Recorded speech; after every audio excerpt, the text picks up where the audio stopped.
bisa aktif. Ya, nah sekarang yang harus kita pahami adalah saya di sini buat siapa? Anda berada di dalam bisnis ini bisa sampai setahun bertahan walaupun belum naik level, itu untuk siapa? Manajer masih bertahan, masih level manajer juga, untuk siapa? Pasti bukan buat diri sendiri, ya kan? Pasti ada orang-orang lain di belakangnya Anda yang merasa jadi tanggung jawabnya Anda. Begitu juga saya ada di sini. Kenapa? Kenapa hari ini masih mau ngasih training padahal besok pagi saya harus ke Padang? Karena tanggung jawab melihat ada sesuatu yang salah. Fakta mengatakan X, maknanya adalah kita harus gerak bagaimana. Gitu loh teman-teman. Ya. Jadi di dalam bisnis ini tidak bisa yang namanya menyalahkan. Mau nyalahin upline, mau nyalahin downline, mau nyalahin klub, nyalahin crossline, nyalahin hujan, nyalahin barang kosong, gak bisa. Ya di bisnis ini berarti kita harus kerjasama sama downline, pikir-pikir baik-baik apa yang harus dikerjain. Setiap saya mengalami fakta yang gak enak, yang saya kerjakan bersama jaringan saya adalah ini, brainstorming. Ngapain nih enaknya? Minggu ini ngapain ya enaknya? Apa yang kita kerjain memang kesannya nggak menambah poin, tapi membuat fondasi. Kalau kita mau bangun rumah, yang lama itu bikin fondasinya. Bisa 4 bulan, kayaknya nggak jadi-jadi. Saya punya tetangga, dia bikin rumah 6 bulan itu rumahnya nggak kelihatan kayak gimana. Bulan ke-7, bulan ke-8 kayaknya cepet banget dari lantai ke atapnya.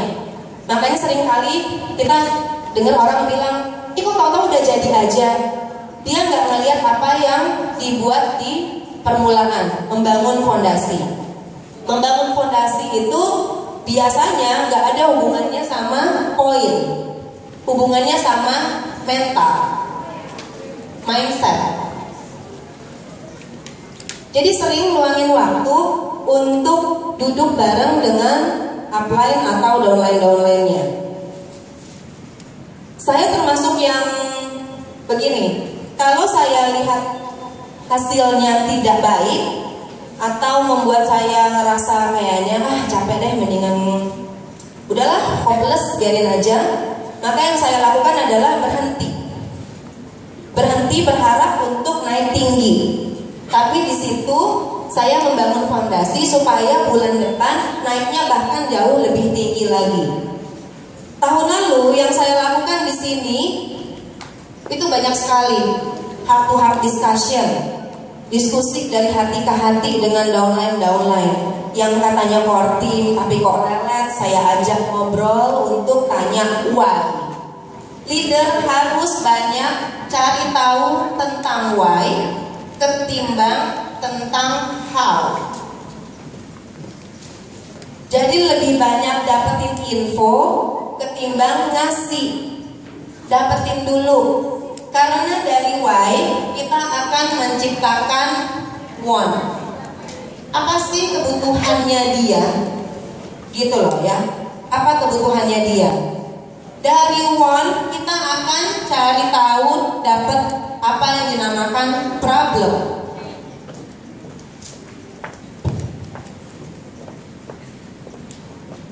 Kebanyakan seorang pemimpin adalah penjual yang sukses. Kebanyakan seorang pemimpin yang luar biasa hebat ya, berarti dia jualannya juga luar biasa banyak. Gitu.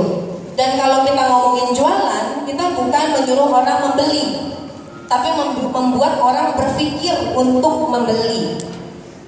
Ya, kayak misalnya kalau kita ada di salon, kalau kita lagi di salon, terus lagi ngobrol sama customernya gitu ya, lagi ngegunting segala macam.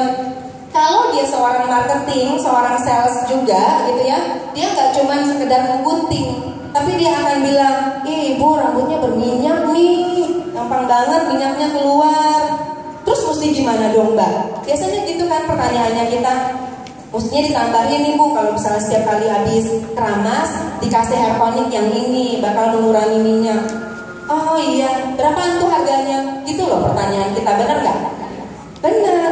Kalau yang besar segini, kalau yang kecil segini. Yang kecil aja deh, nggak pakai disuruh.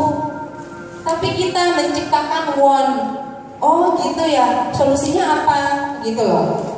Ya, si orang tersebut langsung melihat ada masalah dan ngasih tahu. Kadang di tengah-tengah mungkin tidak secepat itu ya. Mungkin si pengunjung salonnya akan bilang, iya mbak, emang sering banget. Apalagi kalau malam, itu minyaknya banyak banget. Apalagi kalau saya habis pakai jilbab, problem, ya.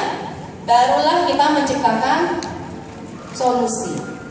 solution atau solve.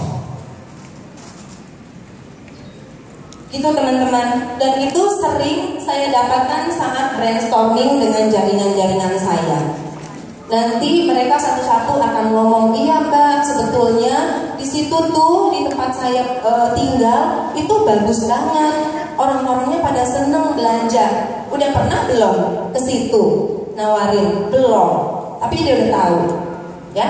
Jadi sering-sering duduk bersama jaringan itu nggak harus ujung-ujungnya sales atau BP. Tapi menciptakan apa masalah yang ada, menyadari apa kebutuhannya, di situ baru kita ngomongin how, why-nya dulu, baru how.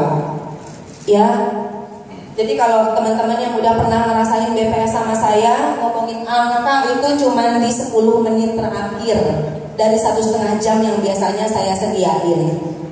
10 menit terakhir itu sudah cukup membuat orang sadar apa yang mesti dikerjain. Biasanya catatan mereka panjang sampai 3 lembar.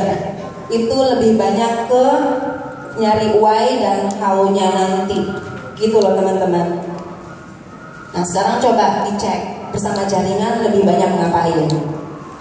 Atau cuman lihat activity report, udah 55 poin, kurang 45 lagi biar 100 poin, diingetin satu-satu lewat SMS. Boleh. Tapi untuk kita membangun jaringan yang besar, ini harus lebih banyak ngobrol sama mereka. Banyak nggak kira-kira di dalam jaringan kita yang bisa diajak ngobrol? Banyak nggak? Enggak banyak. Populasinya cuma 10%. Dari 100 orang cuma 10. Selebihnya itu diam-diam aja. Silent leader, ya. Mungkin di sini seller juga cuma 10%.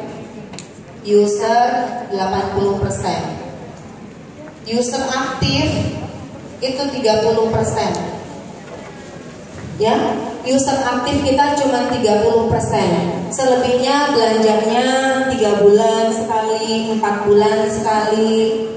Bahkan kalau Anda lihat-lihat, kurang lebih 20% dari 80% ini, dari angka yang 80 orang di sini, 20%-nya Anda cek deh, tidak pernah melakukan pembelanjaan apapun sejak pertama kali bergabung sampai nomornya udah